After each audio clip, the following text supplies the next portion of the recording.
Така, здравейте на всички, аз съм Брас, той след две неща направя ревю на един сървър, който аз хоствам, Managecraft. Той е PvP сървър и е на Teddy Plays Minecraft, аз го хоствам просто. Така, сега ще ви покажа ларповете. Значи първият ларп е цивилен. За ларк цивилен, за ларк казах, за ранг цивилен. И първият въпрос е... Ще ме извиняваш, Теди. Така всичко си функционира, окей.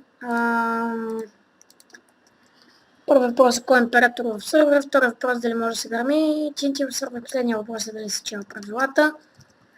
Следващия лап е Enchanting, който всъщност е под спауна, не знам защо ни праща тук на спауна, но е под спауна Enchanting до 30 лева, не мога да ви кажа, трябва до 30 лева да е.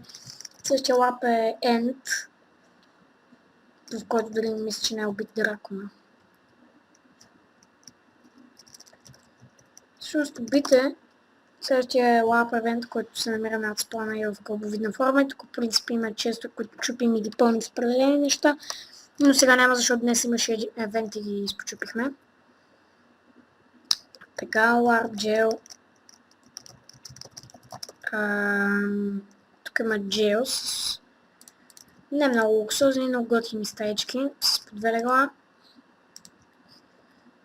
И да. После Warp Jump, който го използваме за евентите. После Warp Library. Тук има книга на Frost и на Teddy. Следващия Warp е Ranks. Тук пише абсолютно всичките ранкове. Стрелец, рицар и легендари. И Master вече го има, Римлянин също го има, YouTuber също го има, но трябва да имате 100 абоната в YouTube. И тук зад тях се намира ранг Warp Rules, така че няма какво да ви го показвам.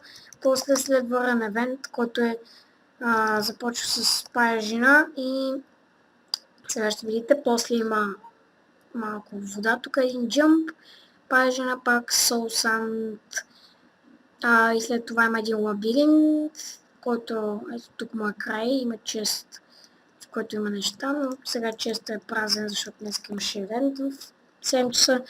Всеки ден от 7 часа вечерта има евент, така че същия ларп последен е Summit евент, в който има 5 честа, които се пълни с определени айтеми и на всеки евент се използва. Купа се и се търсят честовете, докато не се открият всичките. И принцип само да трябва да се маха заедно с честото, но в случая не е махнат, не знам защо Теди не ме е махнал. И да, горе-долу това е от сервера, някой е грифил тук. Ще разбера кой е. И да, до следващия клип.